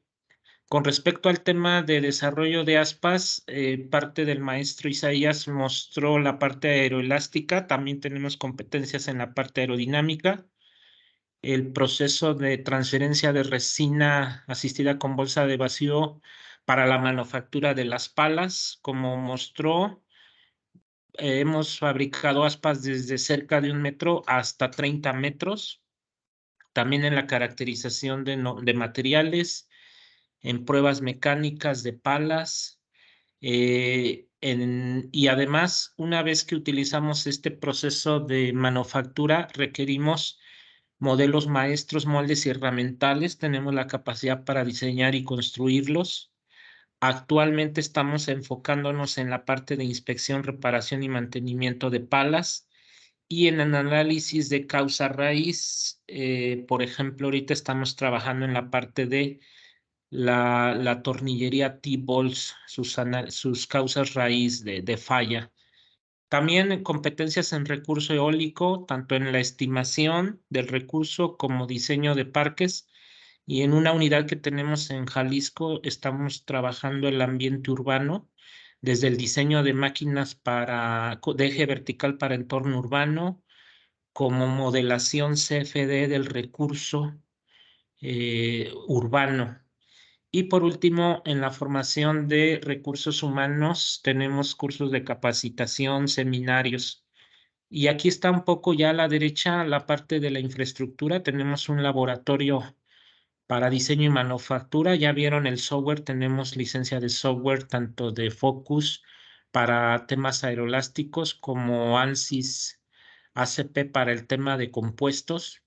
Contamos con dos bancos de prueba para ensayos mecánicos de palas, uno para aspas hasta de 14 metros que está automatizado y que, por ejemplo, tiene la capacidad de 3 tiros de carga, cada uno de 3 toneladas, y el punto de tiro lo podemos mover en 2 ejes en el plano XY, de tal manera que se puede producir lo que es flexión pura o flexión más torsión o torsión.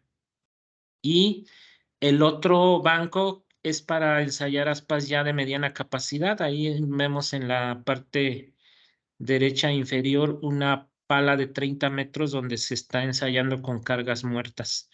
También tenemos este túnel de viento para analizar los perfiles aerodinámicos. Bueno, esta es la parte de las capacidades de CIATEC. Entonces, doctor Escamilla, no sé si vamos a la sección de las preguntas y respuestas de la plática del ingeniero Alvarado. Sí, bueno, aquí hay 2 preguntas. Marco Antonio Cortés pregunta, ¿habrá algún webinar enfocado a la certificación eléctrica? Respuesta ante huecos de tensión, potencia reactiva, calidad de la energía. Bueno, por el momento no lo hemos visualizado, pero lo podemos platicar, doctor Escamilla, y les informamos, ¿no? Sí, de acuerdo. Jorge Luis Maldonado Correa Bueno, dice, felicitaciones por el trabajo realizado. ¿Dónde se puede conocer la planificación de cursos presenciales de formación del CIATEC? Le pasamos el dato, depende de qué cursos quieren. Bueno, tenemos programas de maestría y doctorado en temas generales de manufactura. Y ya en el tema de energía, si es eólica o solar, podemos adaptarnos a algún contenido que quieran o enfocarlo a algún objetivo. Hemos ya preparado cursos muy acotados, por ejemplo, instalación de paneles, y pues se los hacemos a medida. Yo creo que podemos ponernos de acuerdo para ver cuál es la necesidad y poder enfocarnos a eso en cosas muy específicas, sin problema. Entonces, por ahí tienen los correos, no sé si los tengan a la mano, pero aquí lo voy a poner para que lo tengan. ciatec.mx. Ahí nos podemos comunicar. Isaac, si puedes subir también el tuyo. Sí, de Y acuerdo. bueno, son las preguntas que tenemos. Si no hay más preguntas, les agradeceríamos mucho su asistencia y les iremos compartiendo los nuevos webinars que vayamos generando. Gracias a todos por su participación.